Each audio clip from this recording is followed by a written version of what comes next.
Salam dan bahagia. Saya SD Pangganti, guru SMA Negeri 4 Muara Tewe, CGP Angkatan 8 dari Kabupaten Barito Utara Provinsi Kalimantan Tengah akan mengetengahkan tugas 2.3.A.9 aksi nyata modul 2.3 coaching untuk supervisi akademik. Selamat menyaksikan.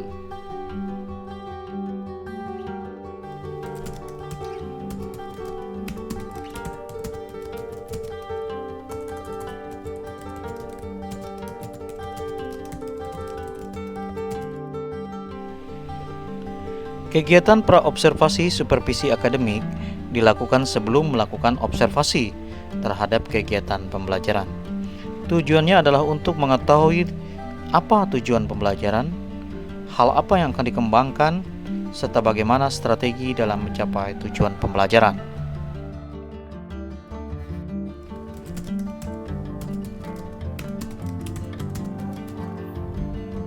Tapi selamat lingkungan alatai, salam sujud kerendam lempang, adil katalino, bacuramin kasaruga, basengat kajubata, arus. Selamat siang Ibu Ayuni. Selamat siang. Ibu Ayuni, kita ini kan sudah berjanji ketemu hari ini, syukur karena kita dalam keadaan sehat. Ya, apa kabar Ibu, Bu? Puji Tuhan, baik Pak. Baik, Sehat. terima kasih.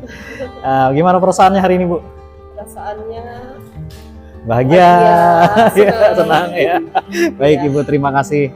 Terima kasih atas kesempatan yang sudah artinya Ibu sediakan untuk kita bisa bertemu pada saat ini. Dan sebagaimana percakapan kita sebelumnya, saya hari ini mau bertemu dengan Ibu terkait dengan rencana kita akan melaksanakan pembelajaran di kelas. Nah, tujuan kita berbicara pada saat ini adalah saya ingin mengetahui bagaimana kesiapan Ibu nanti mengajar di kelas, termasuk juga tujuan-tujuan ataupun juga strategi apa yang nanti akan Ibu pakai dalam mengajar di kelas. Kira-kira seperti itu Bu Ayu. Ya. siap. Kira-kira nih Bu Ayu, Ibu Ayu ini kan mengajarnya kelas berapa nih Bu? Kelas 12 ya. Jadi kalau mengajar kelas 12, mata pelajarannya biologi ya. Nah, dengan mata pelajaran biologi ini apa nih topik atau materi yang Ibu ajarkan sekarang nih? Topik untuk selanjutnya Mm-hmm. di kelas 12 itu babnya tentang metabolisme. Metabolisme. Pasal itu anabolisme. Anabolisme. Peristiwa fotosintesis. Oh, fotosintesis. Jadi nanti kita akan bicara terkait fotosintesis ya Bu ya. Nah, baik Ibu Ayu. Apa tujuan dari Ibu Ayu, tujuan belajarnya nih Bu terkait fotosintesis ini nanti?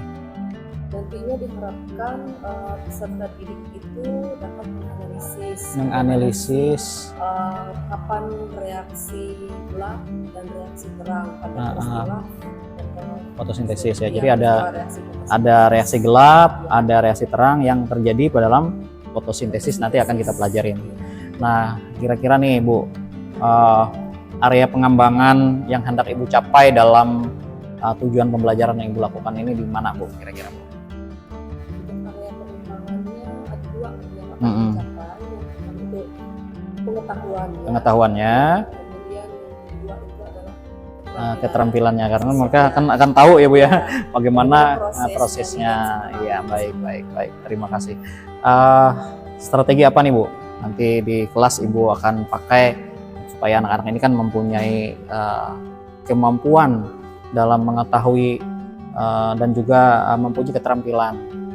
Gimana Bu nih strateginya Bu? Ya, untuk strategi pembelajarannya kita akan melakukan pembelajaran Berdiferensiasi ya. Jadi berdiferensiasi ini kan ada 3 nih Bu ya. Konten, proses, dan produk ya Bu ya. Nanti di dalam langkah-langkahnya itu nanti ada nggak pendekatannya Bu atau metodenya yang dipakai? Nah, semacam inquiry based learning atau problem based learning nanti kira-kira Bu yang mana nih Bu metodenya Bu? Metode pembelajarannya. Untuk metode pembelajarannya kita menggunakan metode pembelajaran problem. Oh, problem ya. Jadi problem ini ada masalah baru nanti kita akan bahas gitu ya. Nah, bersama. kira-kira nih Bu, langkah-langkah yang akan Ibu lakukan di dalam kelas nih dengan PBL nih, Problem Based Learning ini, apa langkah-langkahnya? Apakah mulai dari ada pertanyaan pemantiknya atau apa, atau diskusi atau bagaimana nih Bu? Untuk pertemuan pertama atau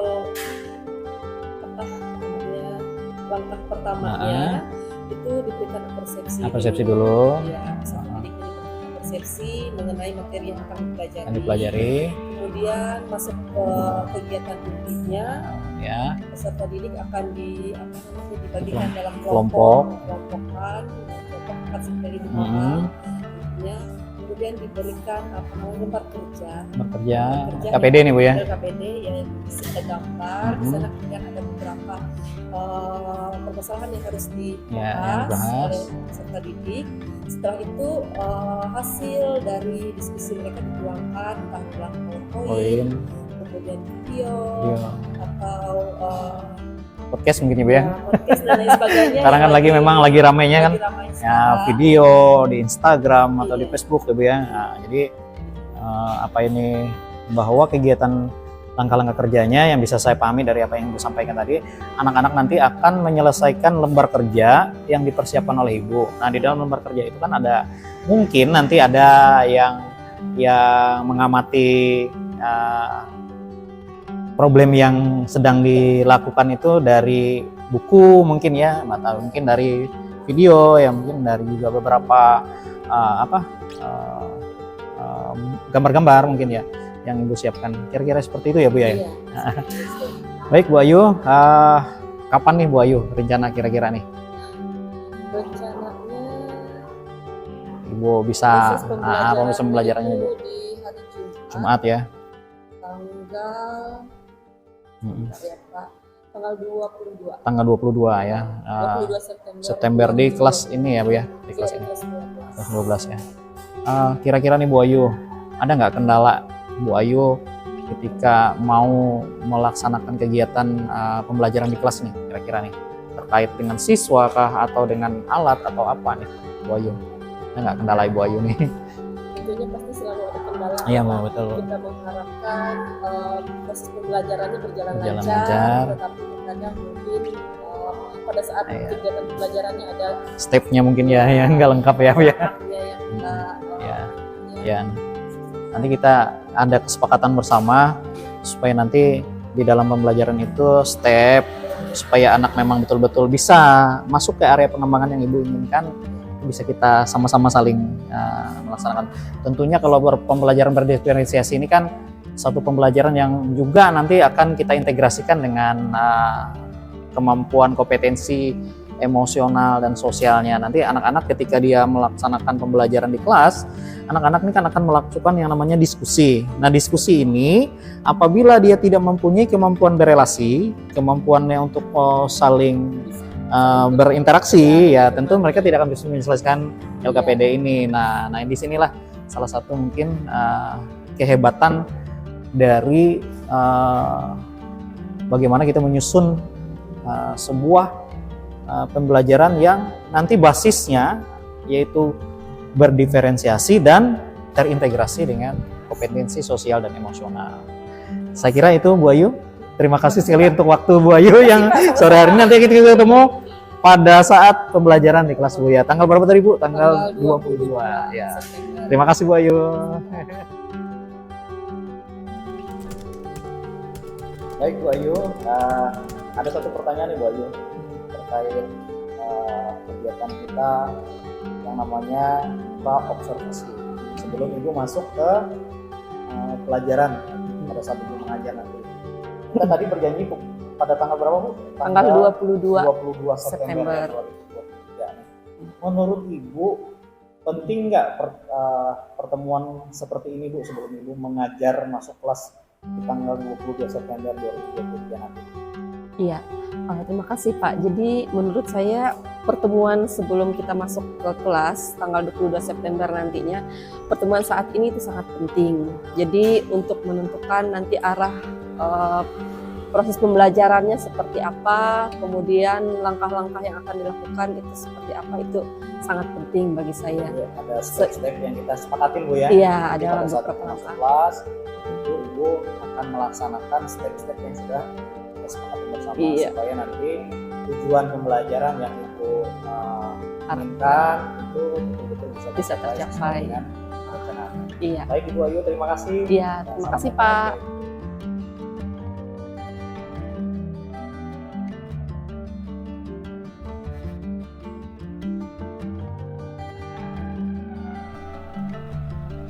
Kegiatan observasi supervisi akademik dilakukan setelah melakukan pra-observasi terhadap kegiatan pembelajaran. Tujuannya adalah untuk melaksanakan daerah pengembangan yang telah disepakati dalam kegiatan pra-observasi.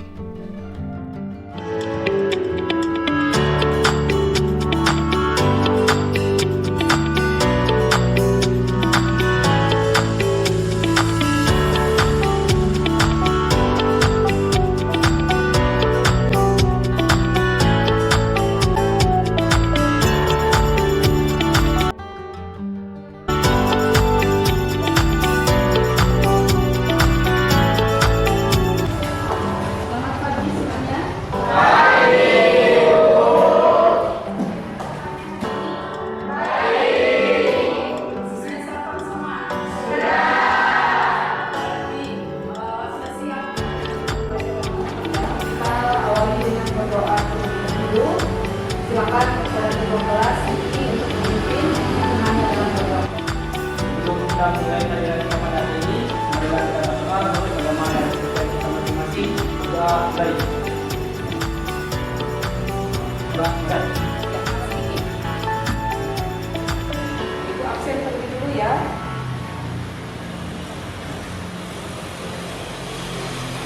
Kalau yang Kau rumah, bisa patahkan kakiku, tapi tidak mimpi-mimpiku. Kau bisa lumpuhkan tanganku, tapi tidak mimpi-mimpiku. Kau bisa ya merebut lebih semangat lagi belajar kita hari ini ya, dan menumbuhkan rasa cinta kepada tanah air. Kita terlebih dahulu menyanyi ya, tapi aku nyanyikan lagu nasional. Yang semangat ya.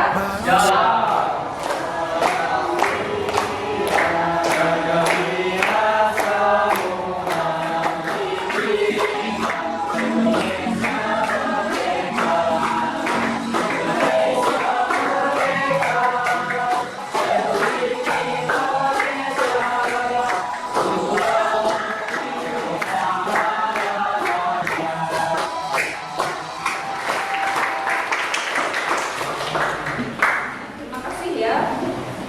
Sudah siap untuk belajar? Ya.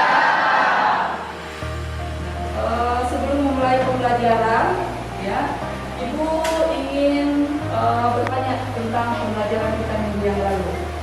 Ya. Ada yang masih ingat materi kita minggu lalu tentang apa? Angkat tangannya. Oke, silakan. Iya, mengenai klasifikasi individu. Ada 5 pembagian tindok berdasarkan klasifikasi makhluk hidup. Ada yang bisa menyebutkan apa saja? Yang pertama, ya Niki, silakan. Monera. Selanjutnya, Manda. Kuning. Selanjutnya, Ika. Nah, selanjutnya, satu lagi. Ya. Hewan atau animalia. Iya, benar sekali ya. Berarti masih ingat ya, pelajarannya. Apakah kalian pernah terkena flu? Pernah. Berarti pernah semua ya. Nah, apa yang menyebabkan terjadinya flu? Terlalu banyak es, ya bisa. Apalagi yang lain? Alergi, ya benar. Apalagi? Ada lagi selain itu? Iya, Nadia, karena cuaca bisa. Ya, makanya kalian harus menjaga kesehatan. Kemudian menjaga apa lagi? Kebersihan, ya, supaya tidak terkena flu, batuk, pilek dan lain sebagainya. Tapi ada satu utama penyebab dari flu. Kira-kira apa? Ya, Niki, apakah virus? Terpapar virus.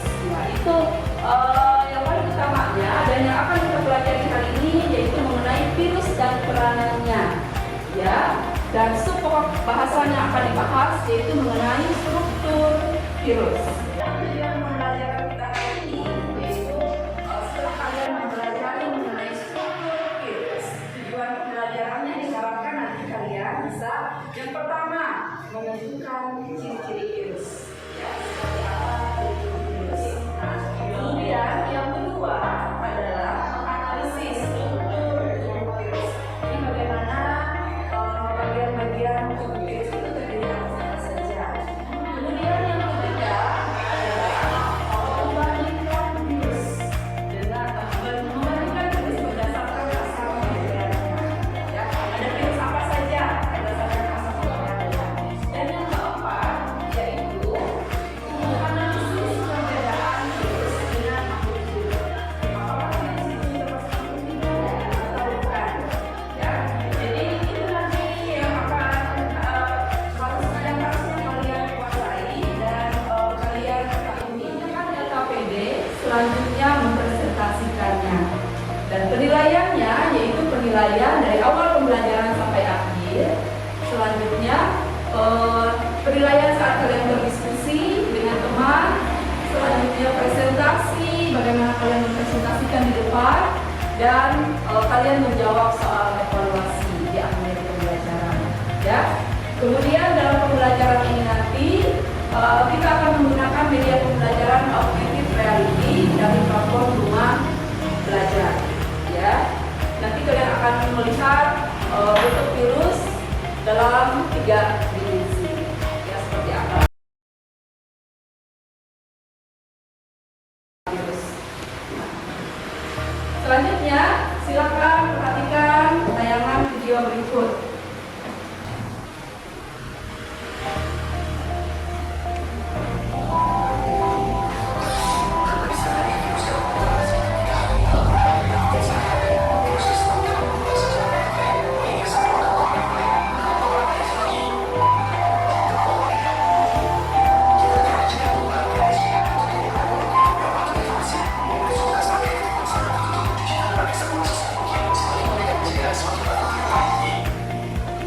Apa yang kalian dapatkan dari video tadi? Ada bisa didapatkan dari YouTube ataupun kemudian bersih yang mengenai namanya. Ya. Lalu apa lagi contohnya? Melalui udara, contohnya apa? Ya, contohnya tadi yang bersih, ya, batuk mengenai benda-benda di sekitar, ya, jadi seperti itu. Terus apa lagi yang bisa didapatkan dari kalian tadi? Pencegahan batuk, ya, terus apa lagi? Ketika batuk kita harus menggunakan masker, seperti itu, ya. Nah, kemudian kurang lebih 2 tahun terakhir ini kita sedang dilanda adanya virus COVID-19 atau corona, sehingga membuat kita menjadi belajar di rumah, ketakutan ketika keluar rumah, kemudian menggunakan masker. Sebenarnya ciri-ciri virus, bentuk virus, kemudian struktur tubuh virus itu seperti apa, itu yang akan kita pelajari hari ini. Ya. Nah, selanjutnya Ibu akan membagi kalian dalam kelompok. Ini pembagian kelompoknya. Ya, silakan bergabung di dalam Tapi kelompok. tidak mimpi-mimpiku. Kau bisa lumpuhkan tanganku, tapi tidak mimpi-mimpiku. Kau bisa merebut senyumku, tapi sungguh tak akan lama. Di dalam lembar kerjanya itu, di sana ada kompetensi dasar, kemudian indikator pencapaian kompetensi dan apa yang akan kalian kerjakan, ya. Nah, terlebih dahulu kalian harus mendownload, ya, augmented reality dari platform Rumah Belajar. Ya. Nah, ada 4 pertanyaan. Silakan nanti kalian berdiskusi di dalam kelompoknya untuk menjawab pertanyaan di dalam LKPD ini. Ya, berdiskusilah dengan baik, bekerja sama dengan teman, berkolaborasi, kemudian berpikir kritis, ya, dan kreatif. Silakan ya mengerjakan kalian selama 30 menit. Manusia kuat, itu kita. Jiwa-jiwa yang kuat, itu kita. Manusia kuat, itu kita. Jiwa-jiwa yang kuat, itu kita. Kau bisa hitamkan putihku, kau takkan gelapkan apapun. Kau bisa runtuhkan jalanku, kan ku temukan jalan yang lain. Manusia kuat, itu kita. Jiwa-jiwa yang kuat, itu kita. Manusia kuat, kita. Jiwa-jiwa yang kan bawa. Silakan masing-masing kelompok, mulai dari kelompok 1 terlebih dulu ya, untuk mempresentasikan hasil diskusinya.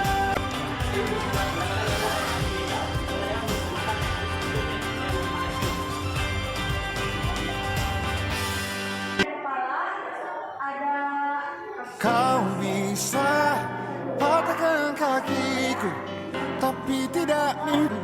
Kau bisa lumpuhkan tanganku, tapi tidak mimpi. Kau bisa merebut senyumku, tapi sama. Berdasarkan ciri-ciri dan struktur virus yang sudah kalian pelajari, apakah virus termasuk makhluk hidup atau bukan? Nah, baiklah, pertama-tama kita akan membedakan, saya akan menyebutkan virus itu termasuk makhluk hidup dan bukan. Virus bisa dikatakan makhluk hidup dan bisa juga dikatakan kata dia bersifat aseluler, membutuhkan inang hidup, dan dia dapat berkembang atau dapat dikembangkan. Jelaskan alasannya dengan mengaitkan cara hidup virus. Oke, kaitannya dengan cara hidup virus adalah pertama, virus merupakan organisme yang memiliki ciri dan struktur yang sangat berbeda dengan organisme lainnya. Hal ini dikarenakan virus merupakan suatu sistem yang paling sederhana dari seluruh sistem genetika. Adapun virus hanya dapat hidup pada sel yang hidup. Pada sel yang hidup atau virus bersifat parasit intraseluler obligat. Misalnya, dikembangbiakan di dalam embrio ayam yang masih hidup. Contohnya, inang dari virus adalah sel hidup seperti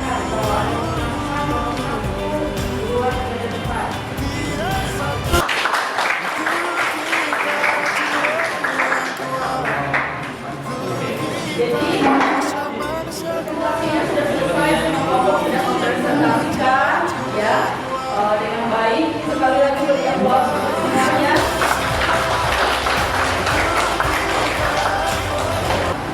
Kesimpulan pembelajaran kita yang pertama apa? Ya silakan Pen. Atau memperbanyak ya itu ya. Nah, hidup hanya dapat hidup dan berkembang biak di dalam sel. Kemudian memiliki satu citra asal nukleat DNA atau jadi bukan keduanya ya, salah satunya saja.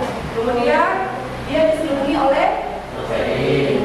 Ya, protein yang disebut sebagai kapsid. Kemudian dapat dikristalkan, mampu bereplikasi. Kesimpulan yang kedua, ini struktur tubuh virus tadi apa? Nomor 1 kapsid. Nomor 2 satu nukleat. Nomor 4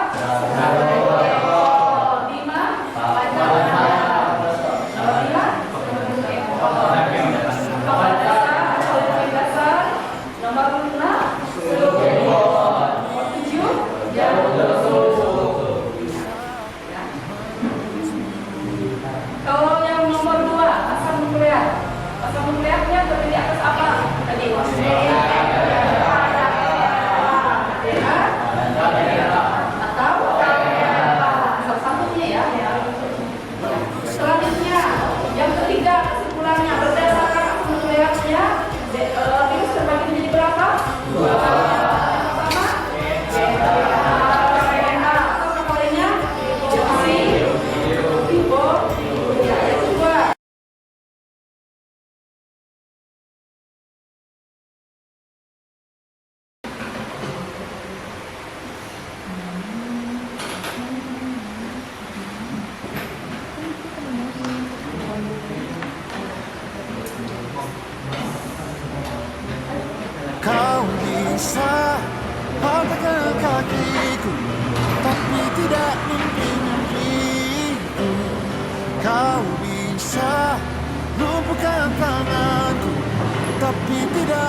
bisa merebut senyumku, Jadi tapi pembelajaran sungguh kita tak ya, akan sudah selesai dan kita lama. presentasikan Kau dan bisa mengerjakan soal merobek evaluasi. hatiku, Nah, untuk tapi minggu depan, aku tahu ya, obat. silakan pelajari materi tentang Manusia kuat, itu materinya kita. sudah disampaikan di video tersebut, ya. Kita sama-sama kuat, itu kita.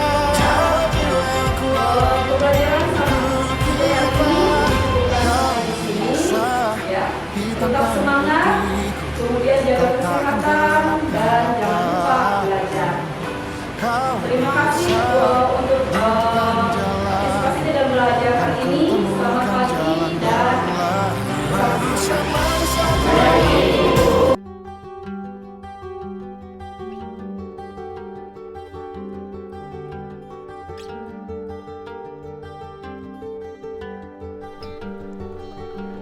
Kegiatan pasca observasi supervisi akademik dilakukan setelah melakukan observasi terhadap kegiatan pembelajaran.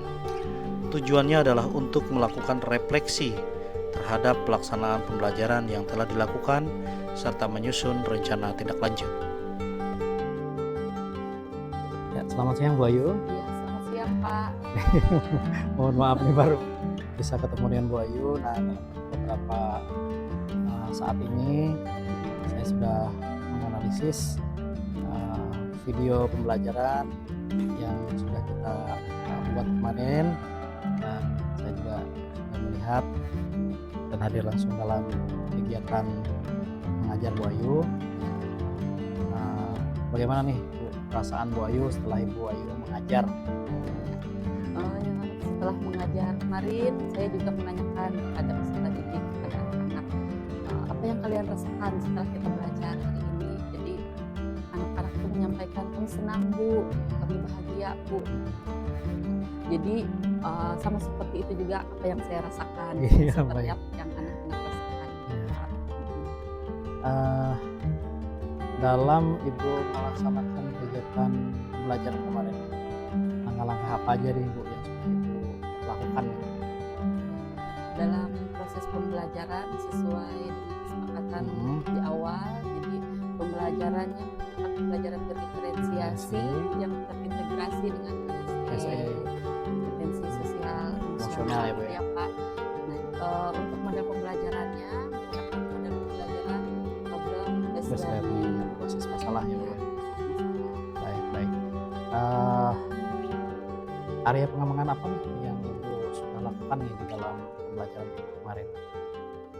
Untuk dalam pembelajaran, area pengembangan yang dilakukan itu yang pertama adalah pengetahuan, kemudian yang kedua adalah keterampilan, dan yang ketiga adalah sikap. Jadi sudah Ibu maksimalkan ya. Ya, Dan seberapa yakin nih Ibu kalau dari 0 sampai 100 nih Ibu berhasil dalam mengajar itu?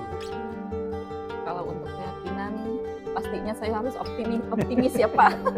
100% itu harus 100% ya, Bu, ya. yakin ya. Ya, 100% harus yakin, memang Pak. kita karena kita sudah melakukan perencanaan dan ya harus optimis ya Bu ya, Iya, bahwa apa yang kita selalu. lakukan ini bermakna bagi para peserta didik. Dan nanti Bu setelah kegiatan pembelajaran beberapa hari ini, apa nih Bu rencana tindak lanjut yang dilakukan?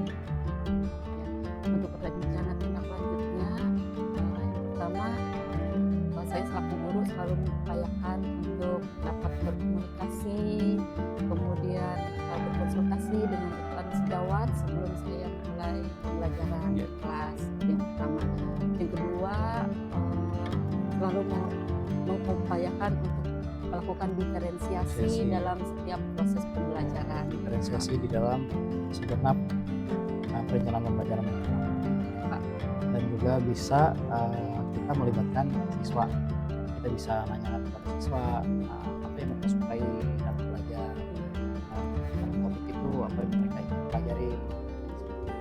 Saya kira itu Bu Ayu, terima kasih. Ya, sama-sama Pak. Semoga senantiasa sehat Bu ya, dan juga sukses dalam kedepannya menjalankan tugas dan aktivitas seperti itu. Terima kasih. Terima salam kasih, Pak. bahagia.